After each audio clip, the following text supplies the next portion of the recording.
Ada 3 hal yang kita mau pelajari. Yang pertama, misi Tuhan. Yang kedua, tanggung jawab. Yang ketiga, orang Kristen. Kalau kita bisa mengerti 3 hal ini, maka pulang dari acara ini semua kita pasti punya konsep pemahaman yang baru. Saya beri contoh begini. Ini dalam 2 hari ini, kemarin dan hari ini, kalau saya di kamar dengan salah seorang anak saya ini lihat berita, kembali terulang ya investasi bodoh. Ya, ada gangguan? Ya, sabar dulu. Ya, ada lagi orang-orang yang terjebak di mute. Kami tolong dibuka itu atas. Ya, sebentar. Udah. Ya, ada lagi orang-orang yang dibodohi, investasi bodoh. Nah, celakanya pakai gedung agama lagi. Betul nggak? Dan miliaran yang tertinggi. Yang kedua, ratusan mahasiswa, dari beberapa perguruan tinggi terjerat pinjaman online. Nah, maksud saya begini, orang yang diundang, saya percaya di antara kita pasti pernah diundang ke suatu acara, ya, dengan ini bukan hal yang salah, ini investasi benar. Saya cuma mau berikan contoh saja. Diundang ke acara di sebuah hotel yang mewah. Biasanya mereka-mereka yang mau nipu itu nggak mungkin undangnya di warteg. Betul tidak? Pasti di tempat yang mewah, kelihatan bonafit. Nah, ketika mendengar pemaparan begini begitu, pasti ada 2 hal yang dilakukan oleh yang diundang hadir. 1, ikut, 2, tidak. Betul? Nah, setelah pulang dari acara-acara seperti itu, yang ingin ikut dan mau ikut, ada satu keputusan dan tindakan tidak. Loh, saya tanya, ada tidak? Dengan sendiri. Nah, seperti itu yang Tuhan mau di acara kita hari ini, mensyukuri 27 tahun penyertaan Tuhan, kepercayaan Tuhan buat kita anggota Mitra Misi Indonesia. Setelah mendengar firman ini, sebagai, saya mulai dari yang terakhir, sebagai orang Kristen, kita akan pulang membawa apa? Betul ya? Kalau kita hadir di sini dan pulang begitu saja hanya karena ya aku datang cuma ingin ketemu kok saudaraku dari daerah-daerah lain, ya gak apa-apa, itu urusan saudara. Tapi yang Tuhan cari adalah siapa yang menangkap misi Tuhan itu. Setelah kita sadar orang Kristen itu apa dan siapa, dan Tuhan memberikan misinya, nah setelah kita terima misinya, maka kita harus bertanggung jawab. Amin. Pulang yuk.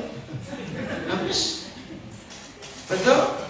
Apa jadinya setelah kita sadar siapa dan apa orang Kristen itu, lalu mendapat misi, mendapat tugas, tanpa kita mau bertanggung jawab, hanya mau mendengar saja. Ya nggak apa-apa juga, itu pilihan kita. Setuju ya? Nah, siapa itu orang Kristen? Sebetulnya kata Kristen itu tidak pernah keluar dari mulut Tuhan Yesus. Sama sekali tidak. Kata Kristen itu justru dari mulut orang kafir, tentara Romawi di zaman itu. Jadi Kristen itu Tuhan gak suka kata itu. Dan hanya disebut satu kali di 28 pasal Kisah Para Rasul. Dan hanya disebut 3 kali di dalam seluruh penulisan Perjanjian Baru. Dikit atau banyak? Loh, saya tanya, sedikit atau banyak kata Kristen itu? Dikit, berarti cuma 4 kali di Perjanjian Baru. Tapi kata murid, itu ratusan kali disebut. Pernah gak kita tanya, mengapa yang cuma sekali disebut di Kisah Rasul, kata Kristen, itu bisa mendunia, tapi yang ratusan kali hilang? Ini luar biasa. Berarti ada sesuatu enggak? Coba jawab. Sesuatunya apa? Kalau lihat fakta ini, ayo, sesuatunya apa? Cepetan jawab. Betul, pasti ada sesuatu ini. Apa? Jawab, gak usah ragu-ragu.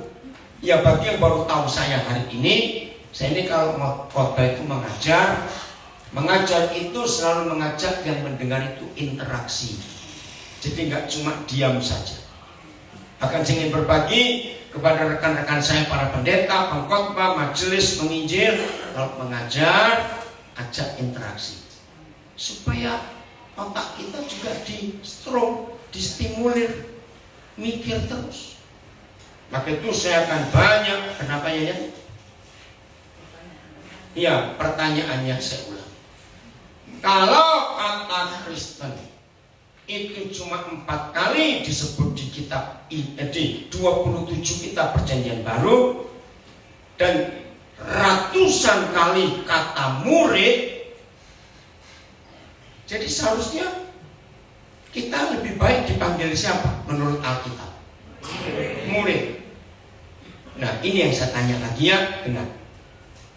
Pasti ada sesuatu. Mengapa murid dihapus, Kristen yang dominan? Nah, sesuatunya itu apa? Ingat loh, kita masih di bagian terakhir. Semua orang Kristen, ini kita mau bahas. Berarti apa sesuatunya? Betul, ada sesuatu. Nggak usah takut salah pun nggak dihukum. Ayo, apa sesuatunya ini? Cepat jawab. Apa? Betul. Pak Santo bilang nggak suka. Nah, siapa yang nggak suka?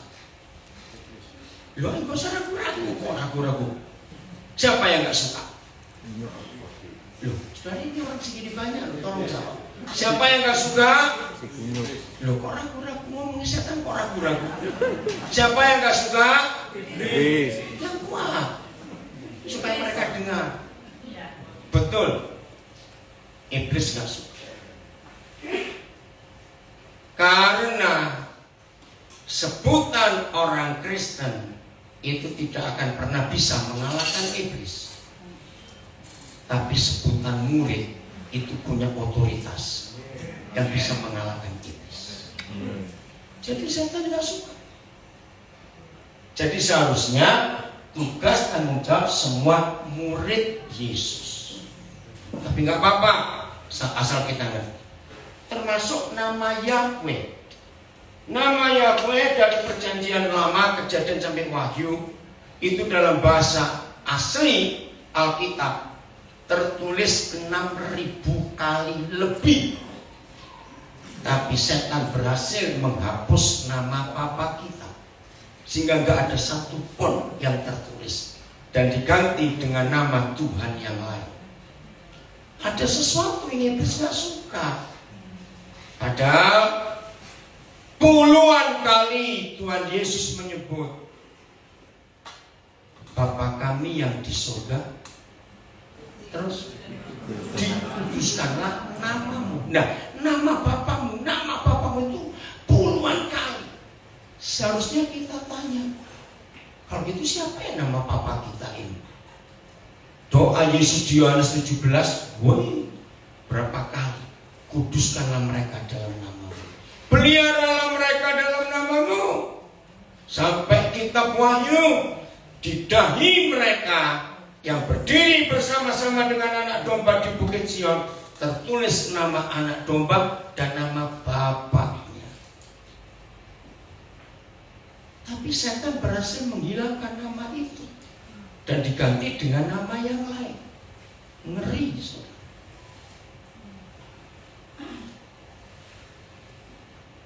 Ngerti ya?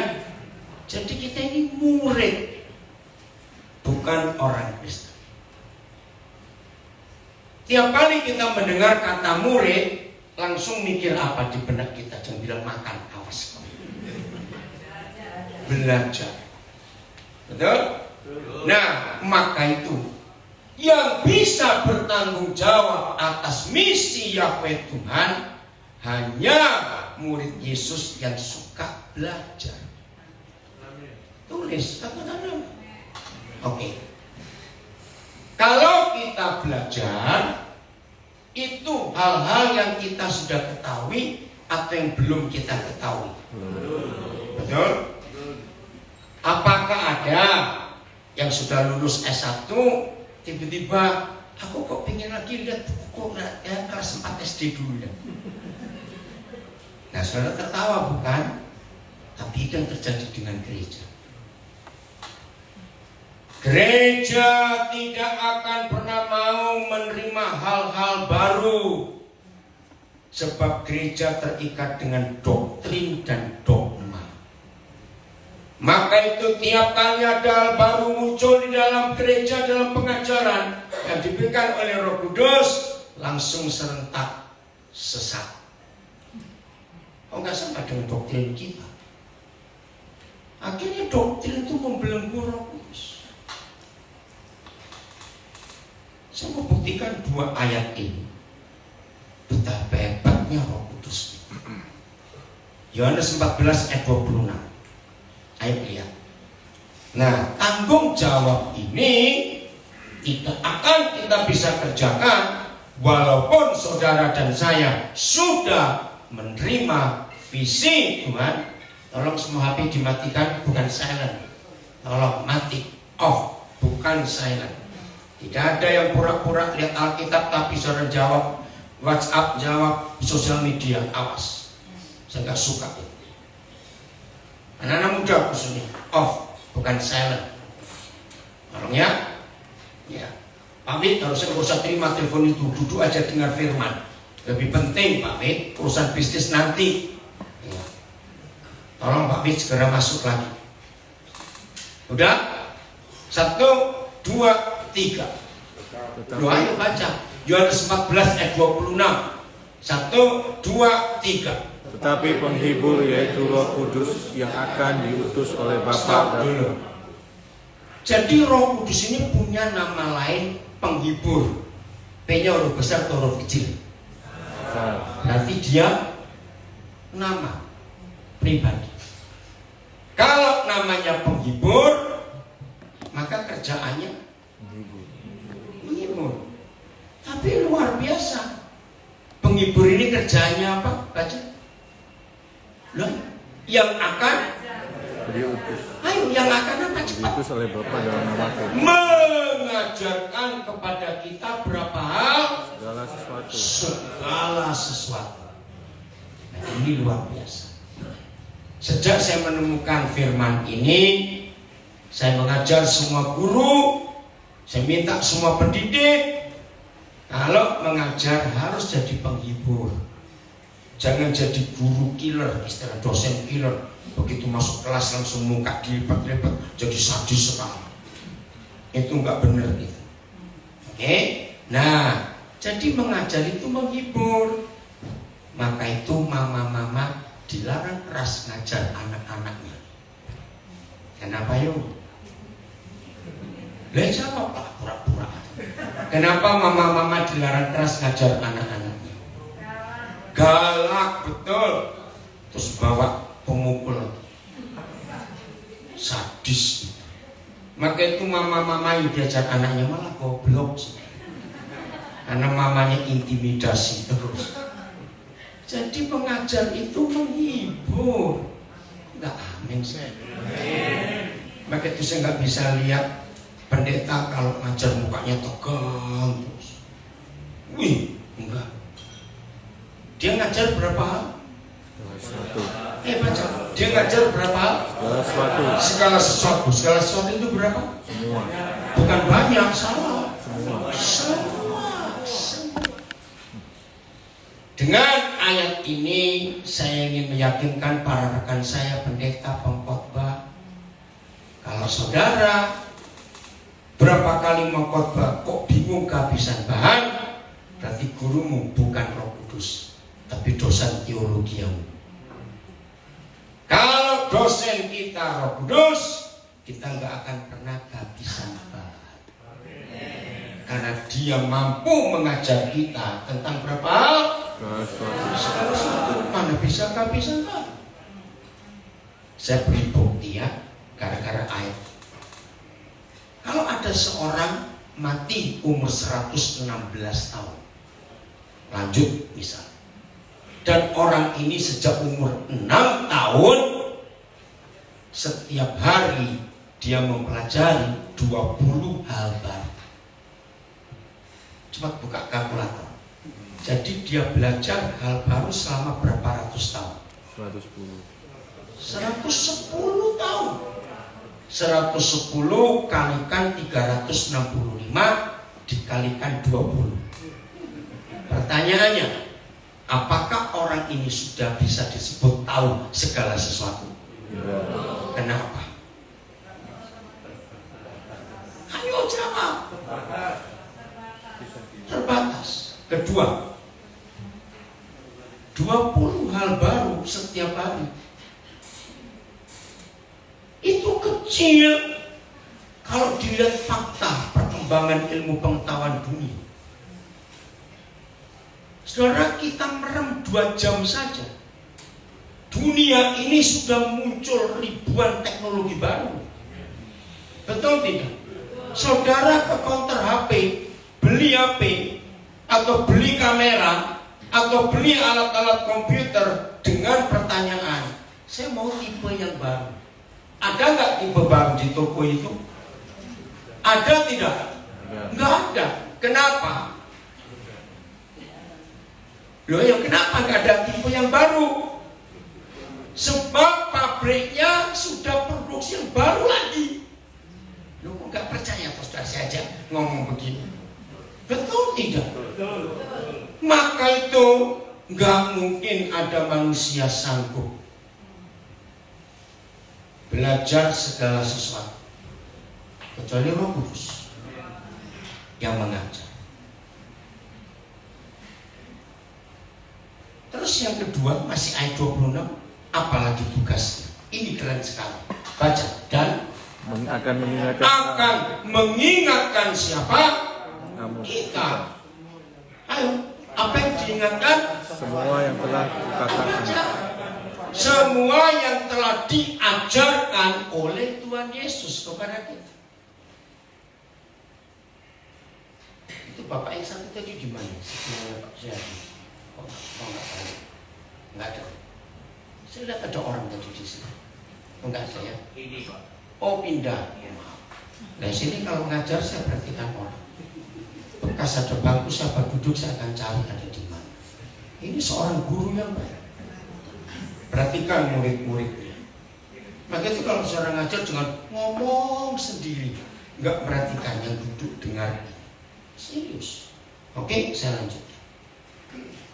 Kalau fungsi yang kedua dari Roh Kudus itu mengingatkan kita tentang segala sesuatu, bisa nggak Tuhan menerima alasan? Aku lupa. Lu cepetan aja. Bisa nggak terima alasan? Aku lupa. Untung Yesus itu sabar, saya itu nggak sabaran orang saya. Saya greget orang lelet itu, gemes gitu loh. Saya kalau ketemu orang lelet saya ingin cari mamanya. Dulu waktu ibu hamil dia itu ngidam apa? Kok ada orang selelet ini, gemes saya bilang maaf. Oke? Jadi ada alasan lupa?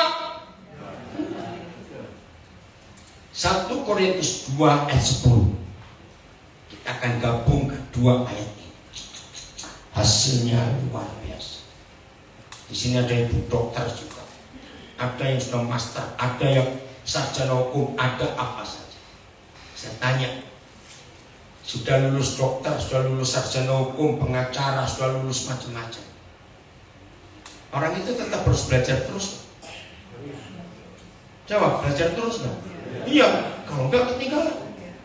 Sehebat-hebatnya apoteker, sehebat-hebatnya arsitek, teknik sipil, harus belajar terus. Apalagi murid-murid Tuhan Yesus. Setuju? Belajar terus. Dan gurunya ini. Ayat 10, 1 Korintus 2 baca. 1, 2, 3.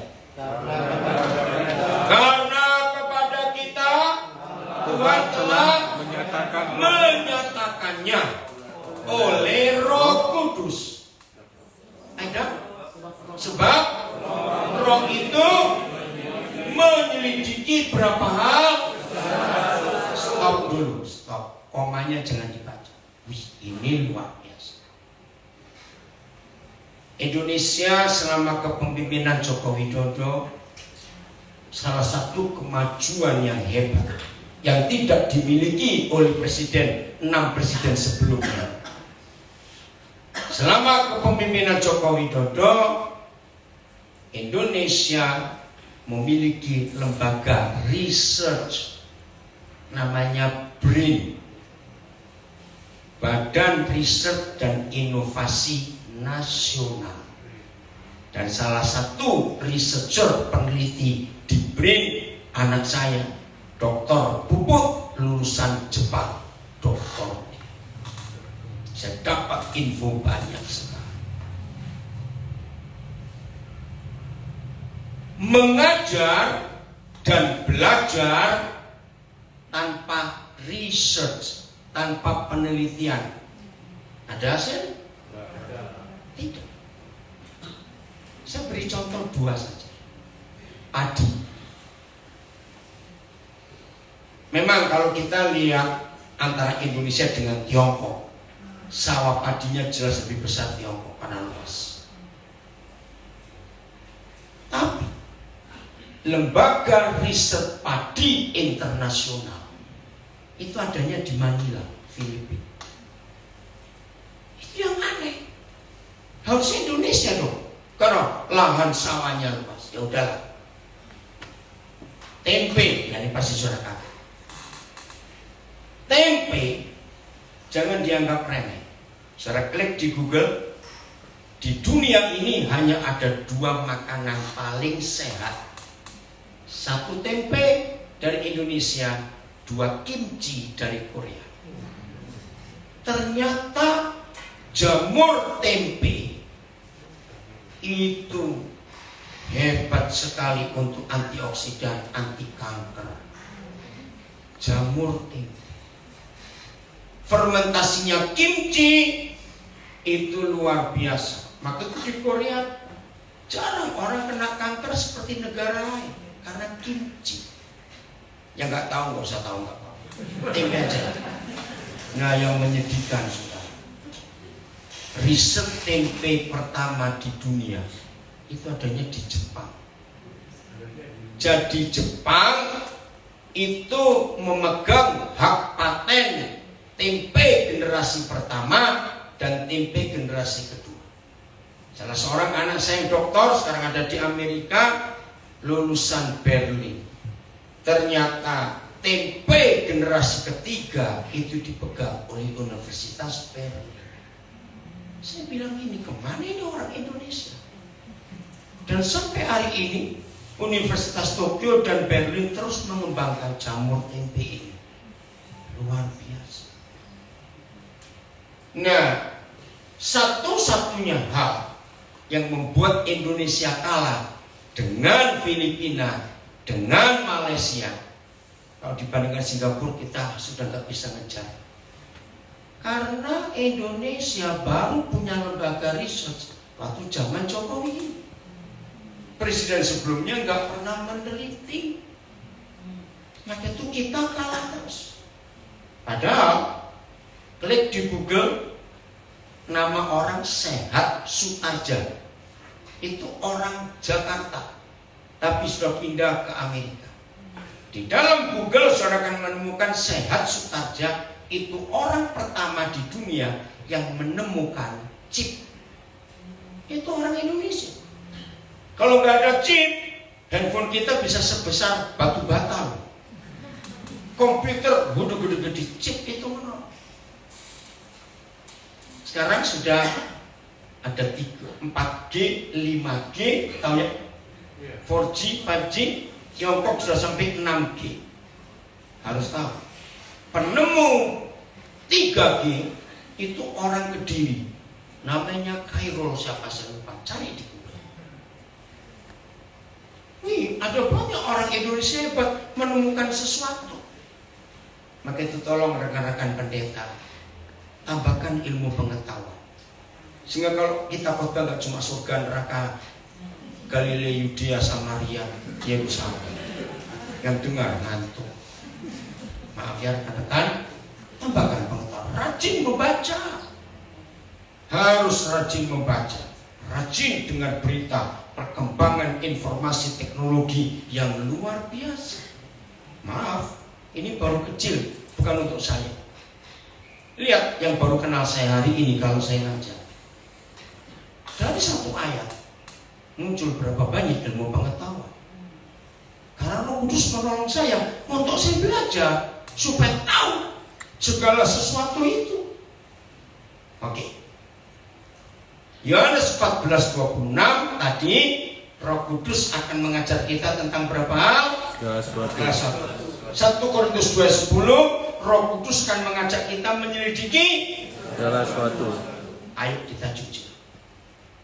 Apa yang terjadi buat kita para murid Yesus yang punya tanggung jawab untuk menyelesaikan misi Tuhan kita? Dan kalau kita, ya saya ganti supaya keren dikit, mahasiswa kita aja ya, supaya keren dikit.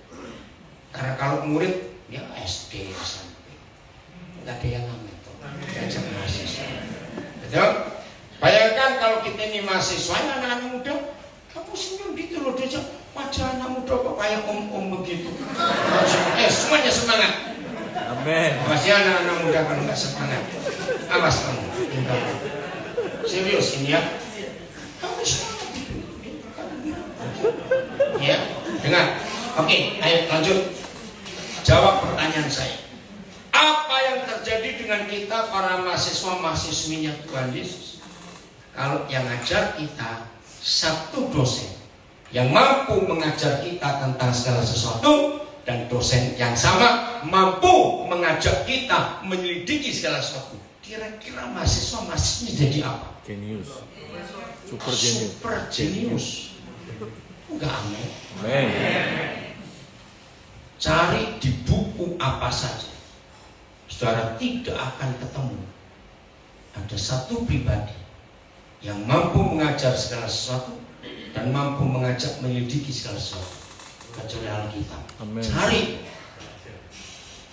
Dahsyat. Luar biasa.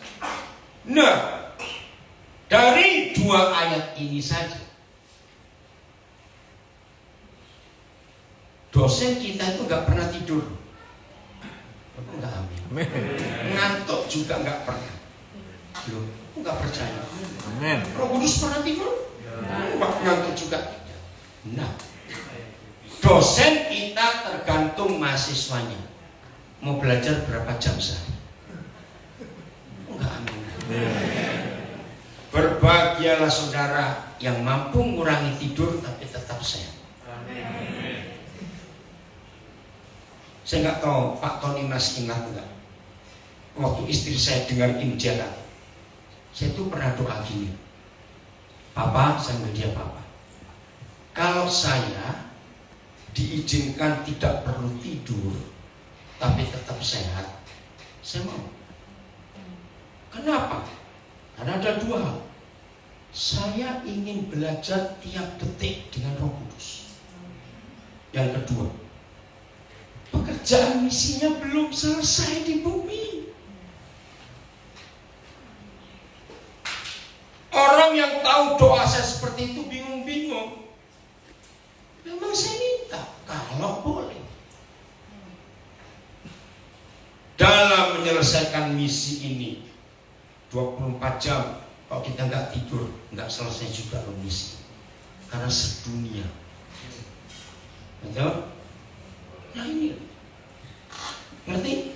Kalau dosen kita itu adalah Roh Kudus dan dia bisa mengajar kita tentang segala sesuatu dan dia bisa mengajak kita menyelidiki segala sesuatu, ingat, masa kita akan kehabisan bahan untuk ngajar bahan khotbah? Enggak. Maka kalau ada di antara rekan-rekan saya yang sering kehabisan khotbah, bingung mau khotbah apa, jawabannya, katakan pada diri sendiri, aku nggak jadi murid yang baik. Ini firman luar biasa. Dan belum selesai. Lihat ayat 10. Aduh, cepat sekali ya, setengah jam.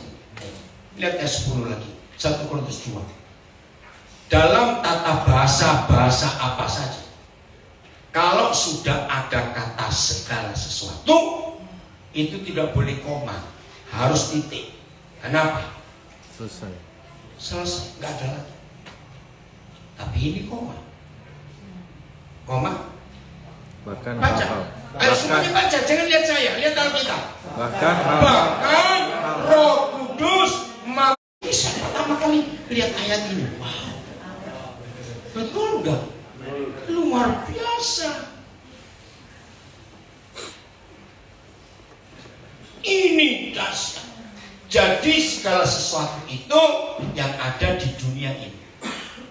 Tapi ada yang di luar dunia, yaitu dalam diri Tuhan kita, yang penuh misteri, betul? Yang gak habis-habis untuk diselidiki. Luar biasa. Semua sekolah teologi, tolong jawab saya, pegang satu doktrin tidak? Wajib. Sekolah teologi nggak mungkin nggak pegang satu doktrin. Nah, ini masalah. Saudara boleh sekolah kuliah di kampus teologi terhebat di dunia, tetap nggak ada yang bisa mengajarkan segala sesuatu seperti Roh Kudus. Maka itu kalau saudara ingin tahu semua doktrin, harus kuliah di semua sekolah teologi di dunia, mati. Loh, mana sempat, duitnya pun belum tentu, otaknya lebih lagi. Tapi dengan Roh Kudus yang gratis, katakan amin. Weh, lo dengar gratis, amin semua. Aduh Tuhan. Ya tuh lihat, ini luar biasa. Betul-betul hebat Roh Kudus itu. Kagum ya pada dia. Maka itu ayo kita semangat. Amin. Amin. Nah, siapa bisa menahan teknologi itu nggak berkembang? Nggak bisa. Ada nggak? Nggak ada. Teknologi itu nggak bisa di stop, jalan terus. Karena ide orang luar biasa. Kenapa di Zoom ada suara apa ini? Enggak ya? Ayatnya mana?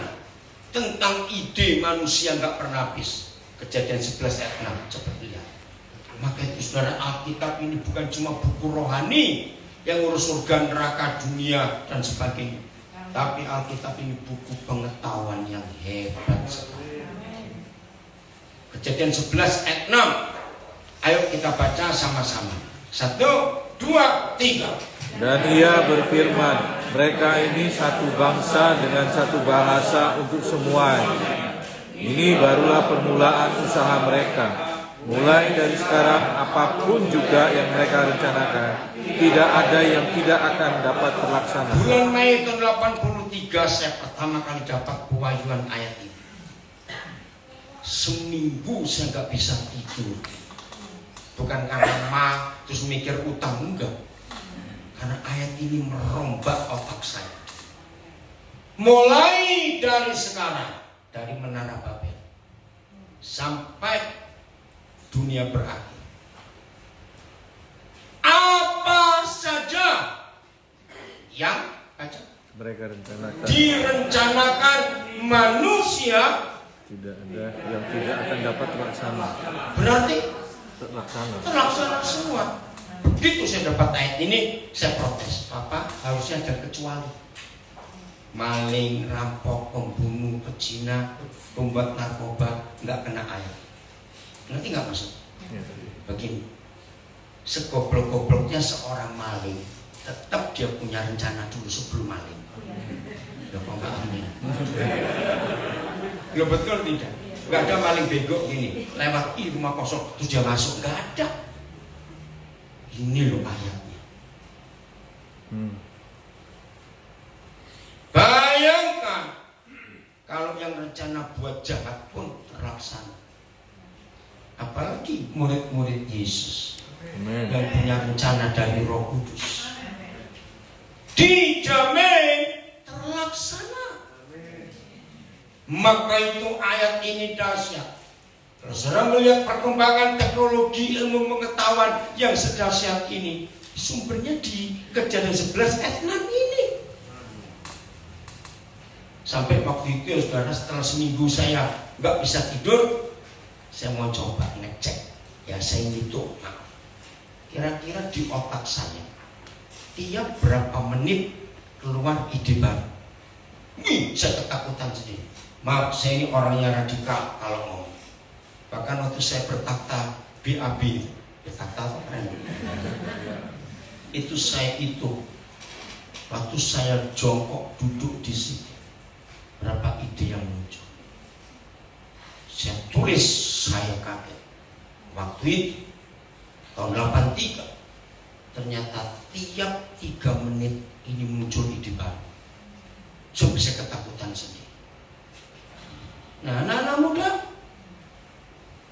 menurut ayat ini nggak akan ada orang miskin dan orang bodoh. Yang ada orang malas. Karena penjahat pun yang punya rencana terjamin terlaksana. Apalagi yang benar. Coba ayat ini, nggak ada orang miskin, nggak ada orang bodoh. Yang ada orang malas. Maka itu saya suka, apalagi setelah ada Google, ada YouTube, kumpulkan orang-orang hebat yang cacat fisiknya, yang cuma lulusan SD tapi punya karya yang mendunia. Ada tidak? Nah, itu dia. Dan tidak semuanya murid Yesus. Pokoknya orang. Misalnya pulang dari sini, saya harus punya suatu kerindu. Jangan merasa tua, jangan. Ayo semangat. Bagi yang belum tahu umur saya berapa, saya cuma cerita. Berapa saat lagi saya umur 67. Saya nggak mau berkata tua, bukan untuk sombong. Karena saya mau menyelesaikan banyak tanggung jawab saya yang belum selesai. Maka itu kata tanggung jawab ini dahsyat.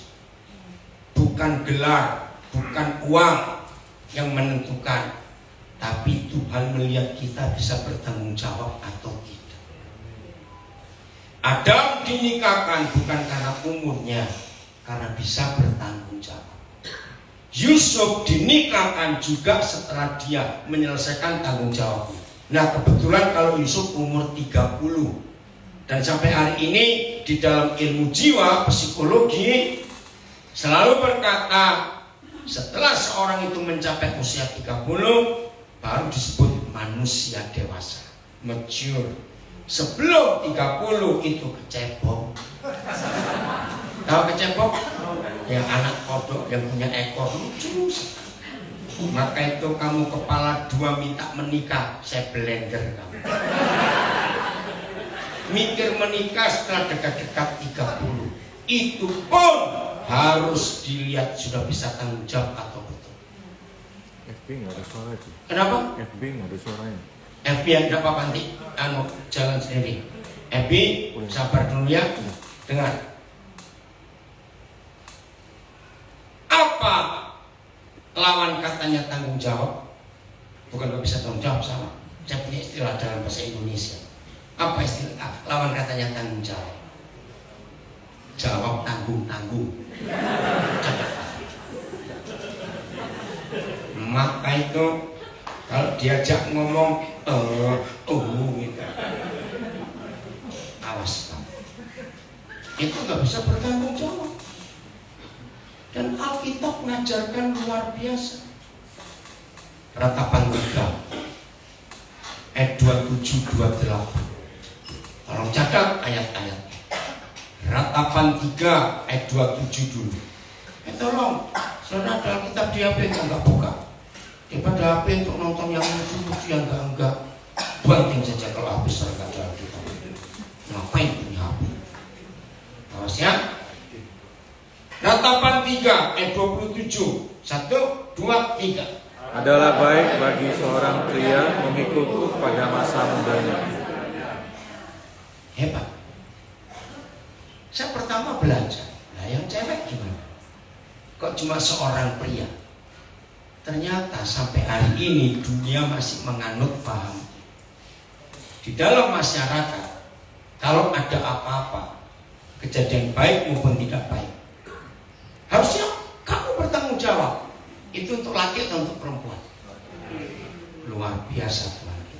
Maka yang perempuan kata merdeka. Rasul nggak minta tanggung jawab, hanya laki-laki. Keren sekali.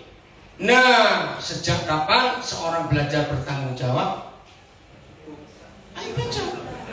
Sejak masa muda. Nah, ternyata perusak karakter pria untuk nggak bisa bertanggung jawab itu sepenyebab terbesar gara-gara mamanya sendiri.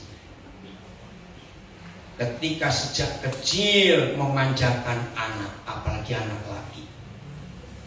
Tiap kali anak ini mau mengerjakan apa saja, dimulai dari umur setahun. Kalau anak itu mau makan sendiri, mama nggak boleh berkata, biar mama saja, biar mama saja.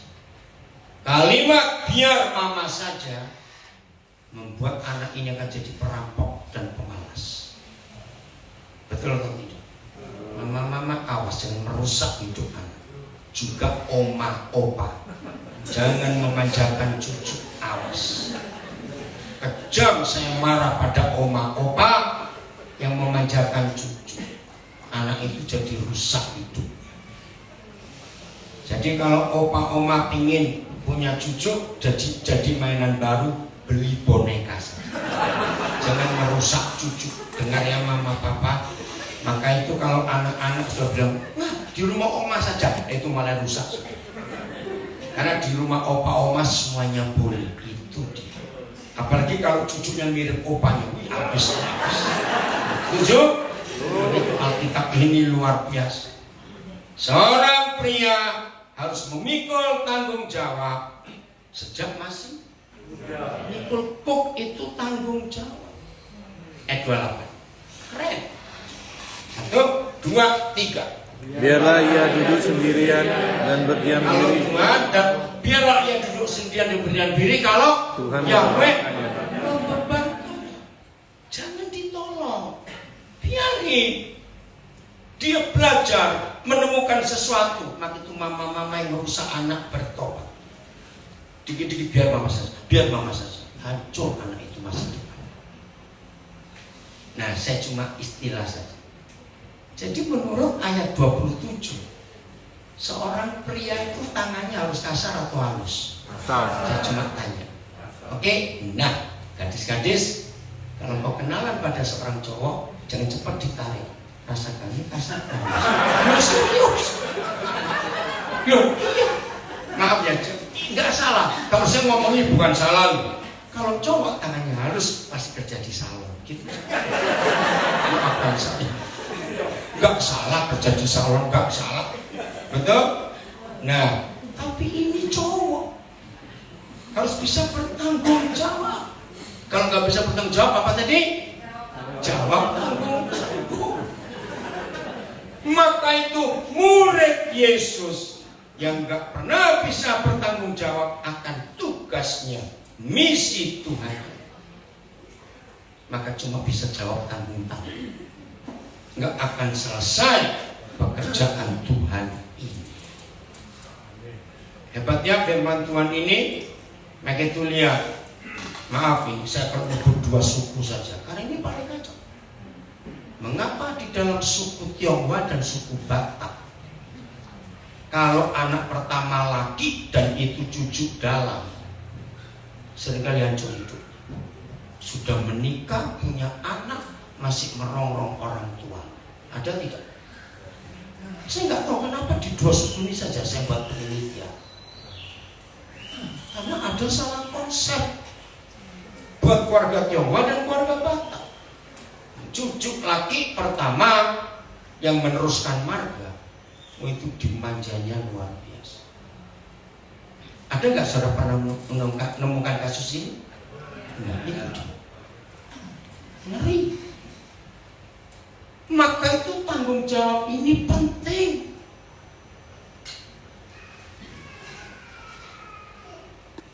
Gereja yang salah konsep pelayanan akan merusak banyak orang muda, dikebiri potensi dan tanggung jawabnya.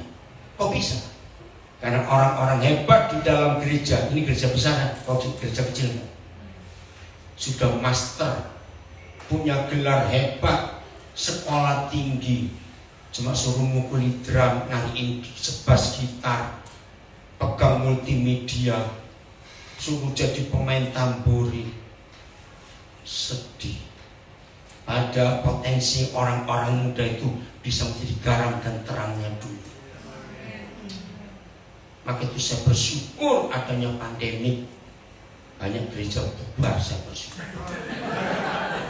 Karena pandemi COVID-19 memurnikan pelayanan gereja. Gereja dipaksa oleh COVID untuk kembali ke gereja kisah para rasul di rumah. Dan betul, selama COVID itu hemat, kita nggak perlu ganti baju baru, kita nggak perlu ongkos angkot ke gereja. Karena waktu ibadah pun bisa sambil duduk di WC pakai HP kita. Loh, betul tidak? Enggak banyak lah. Kenapa? Itu dia. Maka itu COVID itu memulihkan. Bahkan ya maaf ya, saya ini hamba Tuhan. Tahun 82 itu Roh Kudus pernah bilang kepada saya, hati-hati Daniel, dua kata, kalimat yang benar mana? Hidup untuk melayani atau melayani untuk hidup?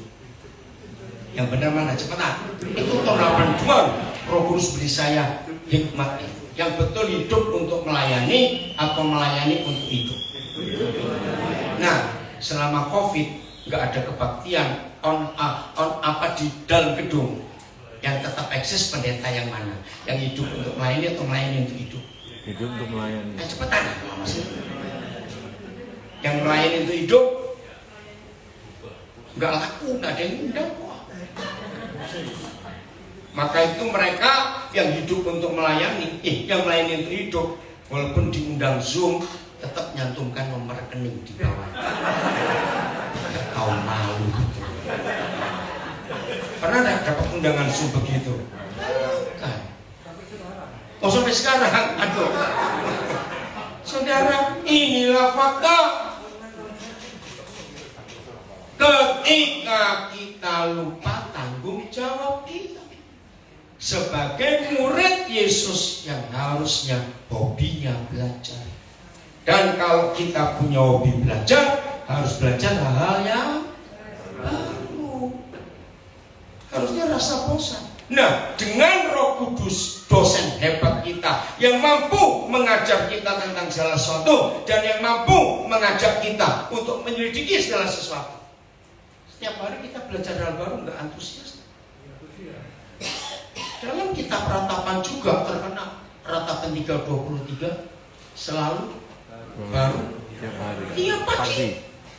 Doktrin nggak ada yang baru. Nah, kalau setiap pagi ada hal yang baru, berarti setahun paling tidak kita dapat berapa meningkat hal baru? 365 kali.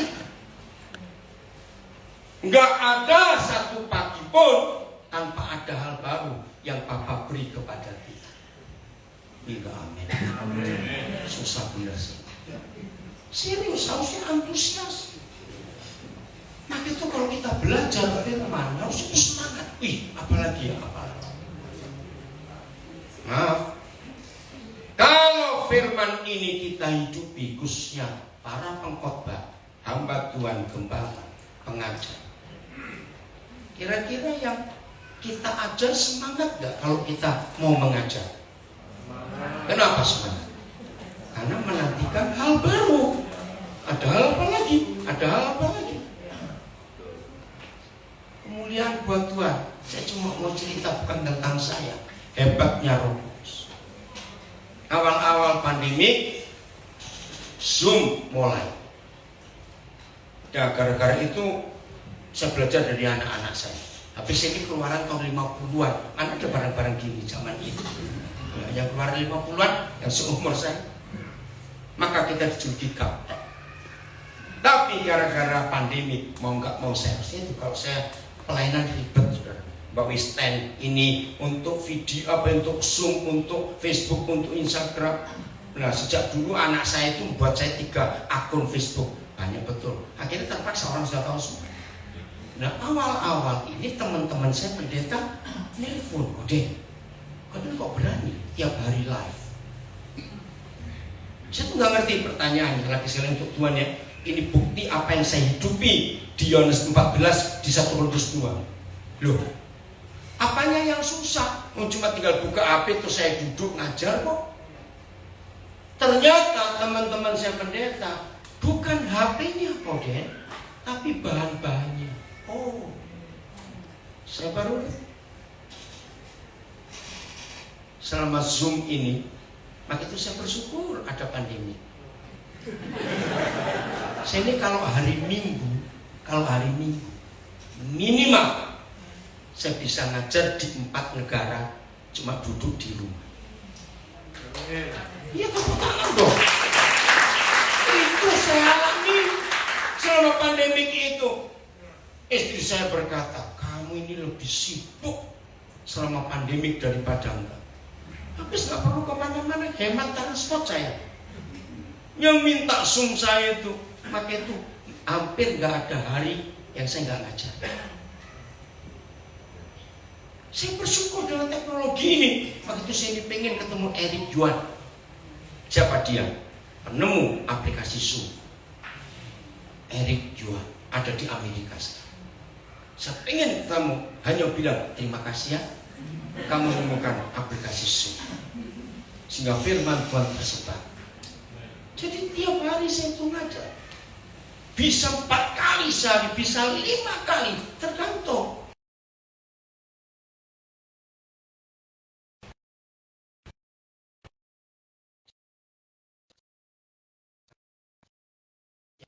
Ada yang mau tanya di sini? Yang di rumah silakan nulis, nanti kami yang membacakan. Anggun?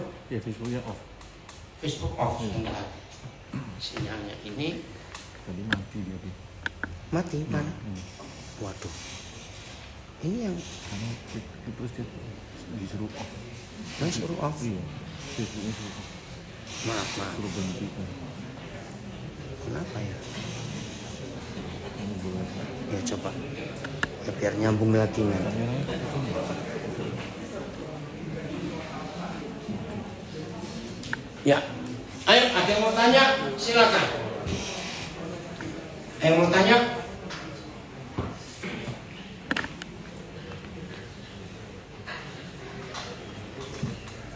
Nah, jadi lihat di situ Facebook saya harus milih ke yang lain lagi, pakai HP yang lain. Keren ya. Saya bersyukur dengan teknologi ini. Ada yang mau tanya? Silakan. Gak usah nyuruh orang, saya tanya sendiri. Ayo cepat. Siapa di sini? Ini orang banyak kayak gak ada orang saja. Ada yang di Zoom, Facebook, Instagram, tolong dibacakan. Ayo. Saya kalau saudara katanya, saya akan masuk bagian terakhir. Visinya apa? Ya. Nah, visi. Saya tunggu. Ayo cepat. Siapa mau tanya? Adam.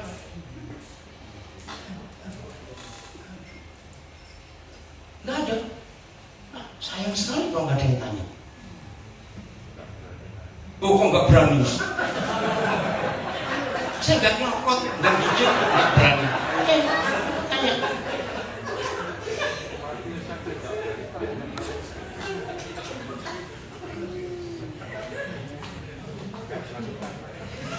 Ayo, saya tunggu.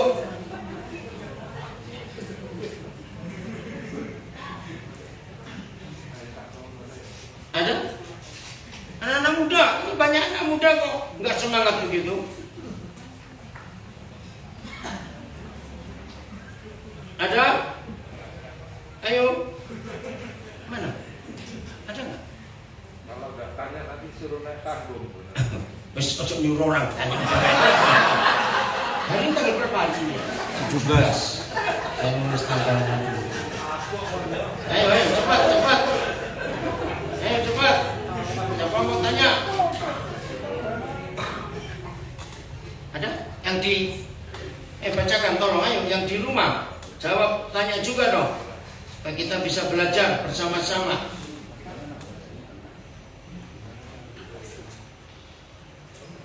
Nggak ada? Kalau nggak ada saya lanjutkan. Oke, ayo kita lanjut. Tunggu, ini belum keluar. Nggak ada gangguan ya? Aman? Ini kenapa AC-nya tiba-tiba panas ya? Tolong petugas hotel mati. Ya mati semua. Oh ya? Di sini mati. Mati ya? Itu mati. Nah, mati. Makanya panas itu. Tolong panggilkan petugasnya.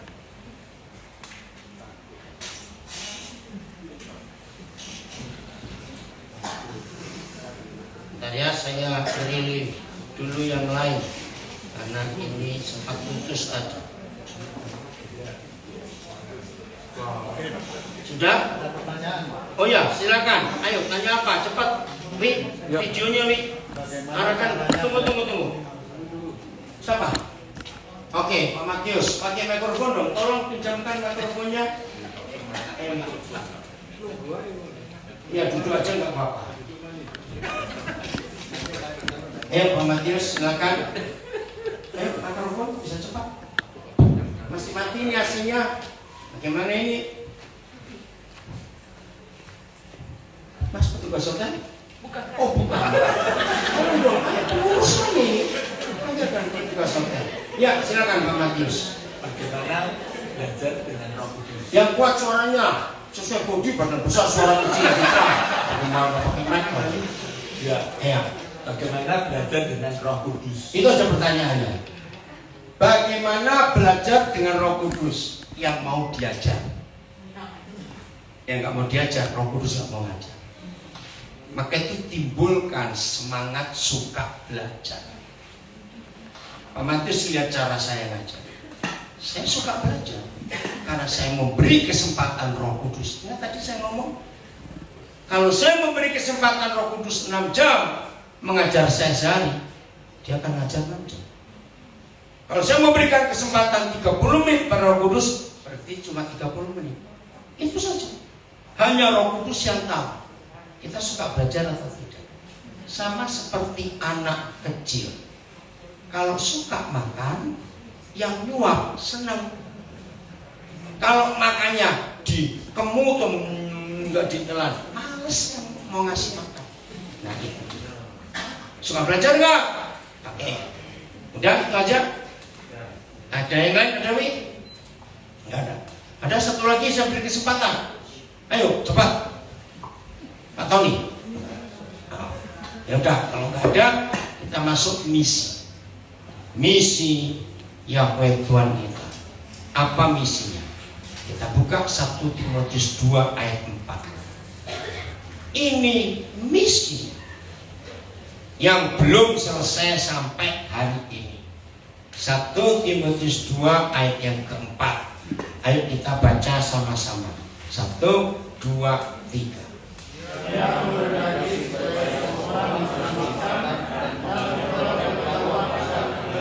Inilah satu-satunya ayat dalam seluruh Alkitab yang memberitahu manusia, enggak cuma gereja, apa itu kehendak Tuhan. Bukan bangunkan aku gedung gereja besar, tidak.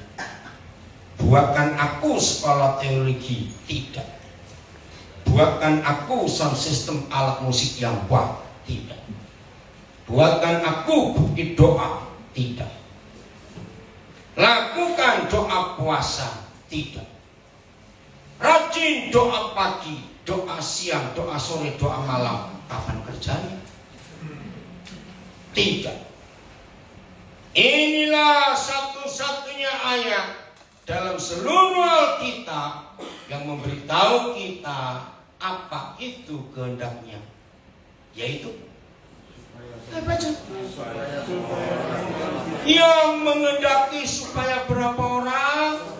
Semua orang diapakan? Diselamatkan, bukan dikristenkan. Kesalahan gereja Eropa waktu tiba di Indonesia, di tanah Nusantara, mereka membawa doktrin mereka. Datang misi Katolik, mengkatolikan orang. Datang misi Protestan, memprotestankan orang. Datang misi Pantekosta, mempantekostakan orang. Datang misi Advent, mengadventkan orang. Datang misi Baptis, membuat orang jadi anggota gereja Baptis, dan sebagainya. Akhirnya perpecahan terjadi sampai hari ini. Menyedihkan. Padahal yang dia inginkan adalah semua orang diselamatkan.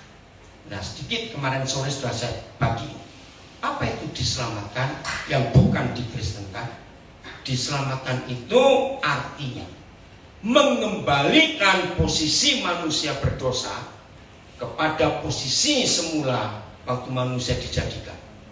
Apa posisi manusia pertama kali dijadikan? Kejadian 1:26, serupa segambar dengan Tuhan.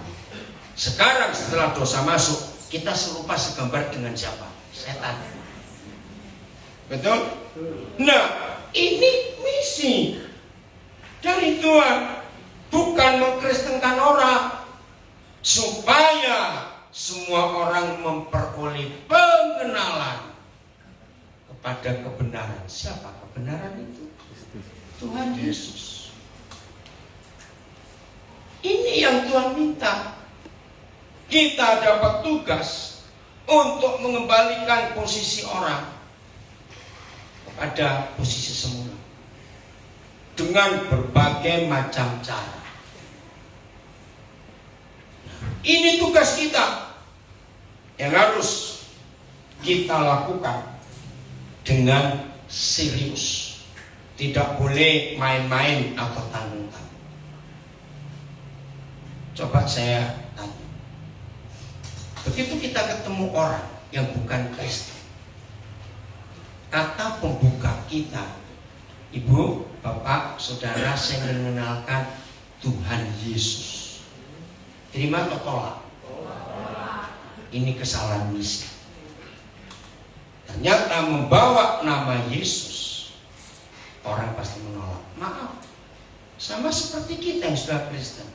Datang orang, aku ingin mengenalkan Betara Wisnu, aku ingin mengenalkan Nabi Muhammad, aku ingin mengenalkan siapa lagi. Kita terima nggak? Nah, maka itu jangan membawa agama untuk menyelamatkan orang. Hargai semua orang yang agama apa saja, karena kita nggak akan mengganggu kepercayaan. Kita yang mengenal. 2 minggu lalu PBB menyatakan jumlah penduduk dunia resmi 8 miliar. Ini bukan yang diselamatkan, yang Kristen saja. Ada 50%? Sedikit. Nah, saya mau buktikan. Maaf, saya beri contoh nggak bagus, tapi untuk mikir. Bicara misi. Antara narkoba dengan Injil, mana yang lebih laku?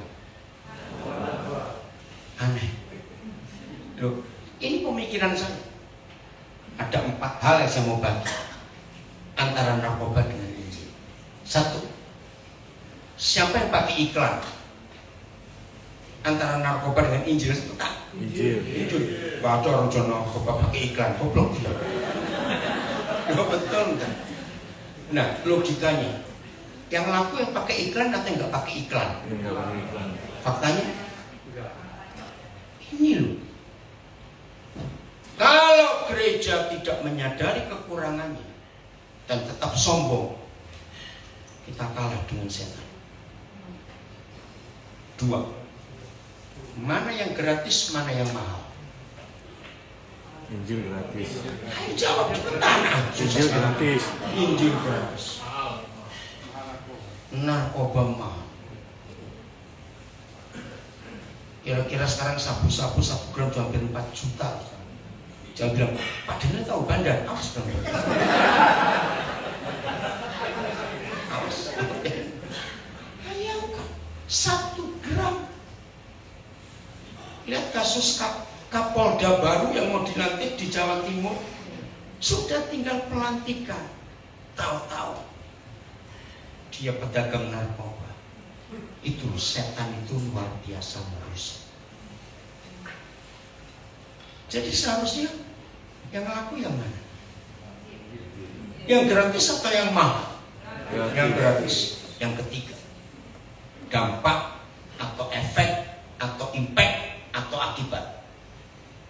Apa dampak Injil? Apa dampak narkoba? Cepetan. Injil menyelamatkan, memulihkan, menyembuhkan, memberi damai, melepaskan, mengampuni, menyehatkan. Tapi narkoba merusak, menghancurkan, ujungnya pasti mati. Harusnya mana yang laku? Faktanya harusnya gereja bertobat. Ada apa dengan kita ini? Kok setan lebih berhasil misinya daripada kita? Loh, kalau saya tanya ini sebelum keempat, berarti yang lebih bisa memenangkan jiwa narkoba atau Injil? Yang keempat ini lebih fatal, lebih gila. Demi misinya, supaya dosa menguasai dunia. Setan punya sekolah dosa tidak? Enggak. Ayo, setan punya sekolah dosa tidak? Enggak, siapa mau sekolah ngawur. Tapi demi misinya, gereja punya sekolah Injil. Pertanyaannya sama. Seharusnya mana yang lebih laku, lebih berhasil? Yang punya sekolah atau tidak punya sekolah? Punya sekolah. Faktanya yang tidak punya sekolah. maka itu tutuplah semua sekolah teologi, semua Injil, sekolah Alkitab, nggak ada gunanya. Maaf. Kenapa pakai batu? Saya mau bicara fakta ini. Sedih melihat fakta ini. Injil pakai iklan, narkoba tidak. Injil gratis, narkoba mahal. Injil dampaknya hebat, narkoba mematikan. Injil punya sekolah, narkoba enggak punya. Kenapa kita kalah? Harus mikir mulai hari. Itu baru narkoba, belum pornografi. Betul enggak? Belum produk-produk setan yang lain. Berarti tema ini gagal. Kita tidak pernah tahu misi Tuhan dan kita nggak mau bertanggung jawab karena kita bukan muridnya. Kalau saya balik tema ini, loh, betul atau tidak? Kalau kita muridnya, berarti kita tahu misi guru kita. Dan kalau kita tahu misi guru kita, ya kita bisa bertanggung jawab. Ini menyedihkan. Ada yang salah dari hidup gereja. Serius saya berkata.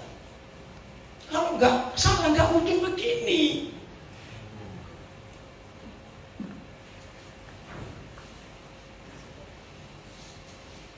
Tuhan Yesus minta kepada kita, tolong ya murid-muridku, pindahkan surga ke bumi. Doa Bapa kami. Nah, kalau ada yang tanya kepada saya, jadi Pak Daniel ikut doktrin apa? Saya jawab, saya pegang doktrin tunggal Alkitab. Apa itu doktrin? Enggak ada doktrin yang lain saya pegang. Saya persingkat karena waktu. Selama kita memegang kuat doktrin tunggal, kenapa Bu? Mau selesai? Ya, Ibu kenapa? Sabar dulu Bu, toh masih di Samarinda. Sabar. Ibu tenang. Enggak akan telat. Kenapa? Masih panjang Pak. Oh iya, oke dengar ya. Doktrin tunggal yang harus dipegang semua murid Yesus. Bukan doktrin Calvinis, doktrin Katolik, doktrin Baptis, doktrin Advent, doktrin GBI, doktrin Pentakosta, doktrin Hypergrace, doktrin apa saja. Tidak. Pegang satu doktrin. Doa Bapa kami, maka kita saudara. Amin. Bapa kami di dalam surga. Bukan di kantor sinode itu Bapa. Betul? Kalau dia Bapa kami, maka seluruh dunia kita ini bersaudara. September tahun yang lalu viral di sosial media. Banyak orang tahu. Kalau saya belum tahu, saya beritahu. Saya nggak tahu yang nulis siapa. Satu siang ada keluarga Kristen lagi makan siang. Tiba-tiba ada pengemis ketok pintu. Karena keluarga Kristen, maka bapak rumah tangga menyuruh pengemis masuk lewat pintu belakang, duduk di lantai dapur. Saya ambilkan makanan ya. Oh, namanya pengemis senang sekali. Bapak ini ngambil makanan dalam piring. Pengemis lihat istrinya.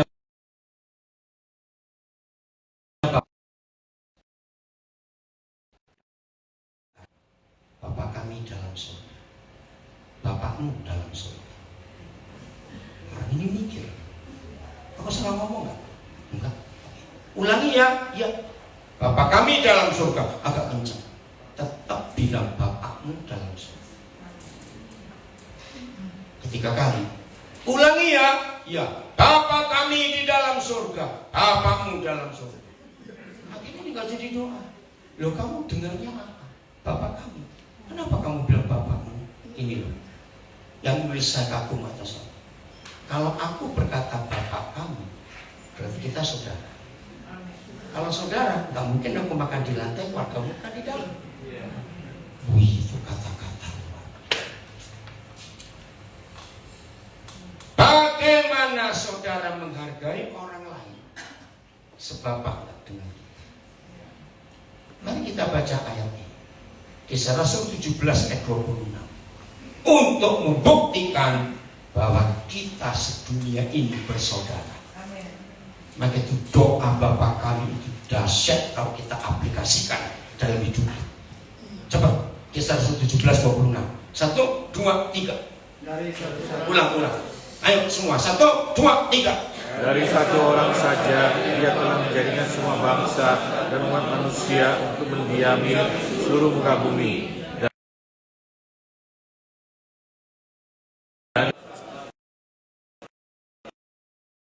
Satu. Berarti kalau dari satu orang saja kita ini bersaudara enggak? Ya. Ya sudah. Bapak kami dalam surga. Belajar melihat orang bukan karena sukunya, bukan karena agamanya, bukan karena status pendidikan dan status sosial. Orang kenal saya punya konsep, pokoknya orang, itu kalimat saya. Nggak peduli orangnya separuh, orang seperempat, pokoknya orang. Harus saya akui, dia saudara saya. Amen. Itu Injil yang di dalam surga, bukan yang di kantor polisi. Nanti kata Bapak, kami yang dalam surga, yang punya surga. Datanglah. Nah, bukan kerajaan Baptis, kerajaan Katolik, kerajaan Pentakosta, kerajaan Advent, kerajaan Calvinis, bukan. Kerajaanmu. Dan cepetan, jadilah kehendakmu. Saya tunggu dulu, ini satu-satu, cepat-cepat pulang aja ini. Ini cara saya belajar, perkata berarti. Saya mulai dari pernikahan keluarga, penyebab ributnya rumah tangga. Setuju nggak kalau saya katakan kalimat ini? Kalau setuju ngomongnya apa? Ternyata tidak sedikit suami istri termasuk keluarga pendeta di rumah kayak Tom and Jerry. Ada tidak? Coba jawab. Kejar-kejaran, nggak bosan hidup kayak gitu. 100% suami istri yang rajin bertengkar, tidak tunduk kepada doktrin tunggal. Jadilah kehendakmu. Ketika suami menuntut istri, lakukan kehendak. Dituntut sama kerasnya, nggak mau, lakukan kehendakku.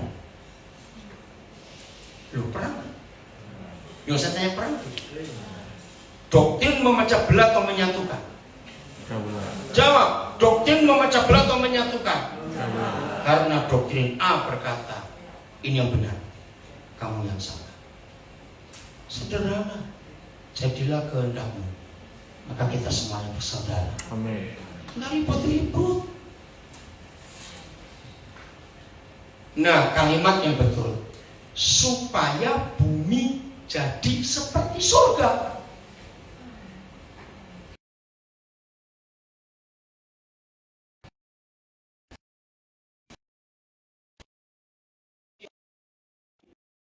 Seperti neraka. Setan berhasil nggak buat bumi jadi seperti neraka? Ini pertanyaan jelek. Berhasil tidak? Sudah berhasil dengan hebat. Berarti kita yang gagal. Tidak melakukan doktrin ini, membuat bumi jadi seperti surga dengan mendatangkan kerajaan. Di kalimat doa berikut hanya ada 2 penyebab supaya bumi jadi seperti surga. Setelah kalimat itu beri, bukan, sudah datang kerajaan, sudah jadilah kehendakmu di bumi seperti surga. Setelah itu berikanlah kepada kami makanan kami secukupnya. Oke, karena yang semalam saya ngajar tidak banyak seperti yang datang, saya mau buktikan mengapa memberi makan itu penting. Buka Matius 4 ayat 2. Tolong ya, siapapun saudara, dimanapun saudara berada, apalagi yang kaya-kaya itu, awas. Baca, sudah? 1, 2, 3. Matius 4 ayat 2. Ayo ulang, 1, 2, 3. Dan setelah berpuasa 40 hari dan 40 malam, akhirnya laparlah Yesus. Akhirnya laparlah Tuhan Yesus, karena dia manusia. Ayat 3. Waktu dia lapar, yang datang siapa? Baca. Lalu datanglah si pencoba itu. Ini yang buat saya bertobat, harus memberi makan banyak orang. Ternyata begini, kalau yang lapar Tuhan Yesus, setan berani datang. Apalagi yang lapar model kita begini. Ngerti? Setannya pasti yang gede-gede datang. Menurut ayat ini, membuat setan pengangguran, membuat penjara kosong kita ubah jadi mall, pengadilan jadi hotel, kantor polisi jadi kafe. Hanya jangan ada orang lapar di sekitar kita, maka setan pulang kampung, jaga itu baik-baik. Enggak, amin saya ngomong begini. Bagaimana buat setan pengangguran? Jangan ada orang lapar di sekitar. Maka itu gereja-gereja goblok yang ngusir setan pakai bendera dan cerotan minyak. Itu otak apa yang dipakai? Ayat mana? Maaf ya, yang ikut-ikut bertobat kali ini. Aneh-aneh itu. Mengusir setan bukan dengan doa puasa, doa keliling, tidak. Kenyangkan orang lapar, setan nganggur. Semoga amin pada semua ya. Karena untuk memberi makan orang perlu biaya. Betul? Yang kedua, setelah itu, oh ya, pada hari ini secukupnya atau lebih? Cukupnya. Ya. Apa kata secukupnya? Pas. Tapi kenyataannya papa beri lebih loh. Tujuannya apa? Dengar. Kalau ada yang nggak percaya, masa wah minta cukup kok beri lebih? Lihat aja badan yang bunter-bunter itu kan karena lebih. Maaf jangan marah. Amin.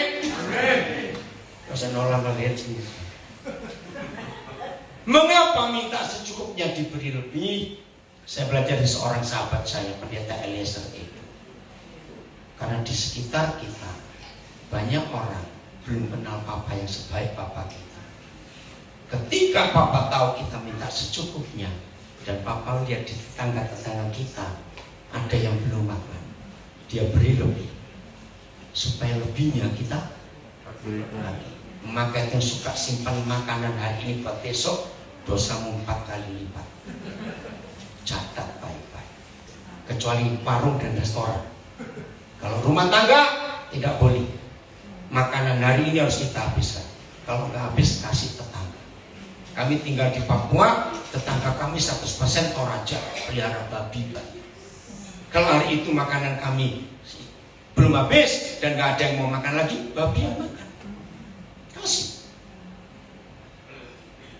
Kok nggak amin? Kalau saudara nyimpan makanan dari buat besok, dosamu 4 kali lipat. Satu. Di malam ini ada yang kelaparan, ada yang tidur sambil kelaparan. Karena kita nggak berbagi. Dosa kedua, besok saudara nggak belanja di pasar.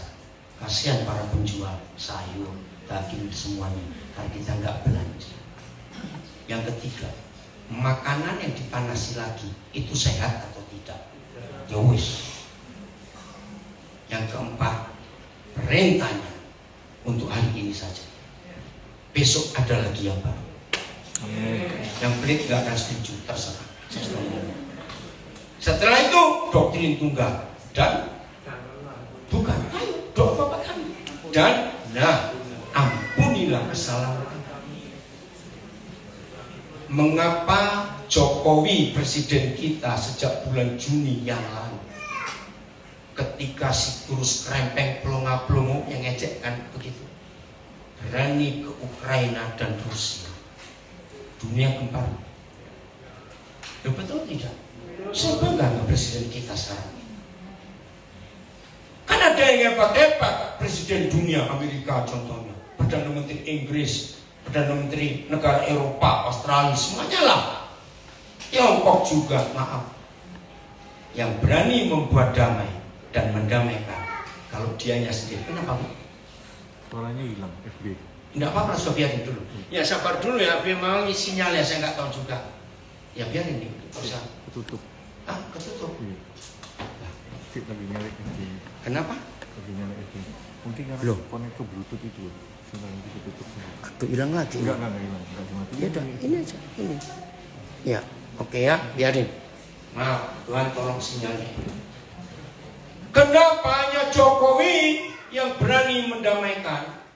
Termasuk waktu G20 dapat pujian. Karena dia nggak punya musuh. Ya betul nggak? Orang yang masih punya musuh mendamaikan orang, setan bilang pret. Ngerti nggak? Matius 5:9, Jokowi mengenapi ayat itu. Berbahagialah kamu yang membawa damai, maka kamu akan disebut anak-anak Tuhan. Yang punya musuh suka berdamai. Jadi bumi akan jadi seperti surga dengan doktrin Bapa kami. 1, kalau nggak ada orang lapar. 2, kalau nggak ada permusuhan. Dan itu visi kita, damaikan dunia. Karena raja kita raja damai. Dan seterusnya. Ini yang saya hidupi. Maaf, bagi yang belum tahu saya cuma cerita. Ini karena salah satu ketua panitia ada di sini, anak saya. 26 Agustus yang kemarin, 3 bulan yang lalu. Anak-anak kami membuat acara di Surabaya, di Australia, di Bandung. Acara apa? Mensyukuri 50 tahun saya pelayan. Saya mulai khotbah tanggal 26 Agustus tahun 72. Maka 26 Agustus 2022 pas 50 tahun. Dan selama 50 tahun saya jadi hamba Tuhan, saya tidak pernah buat gereja yang organisasi. Karena saya sayang papa saya dan Tuhan saya. Dan saya tahu tugas tanggung jawab saya. Bukan mendirikan gereja yang gedung dan organisasi, tapi gereja yang hidup dan organis. Dan itu Tuhan mampukan saya sampai hari ini.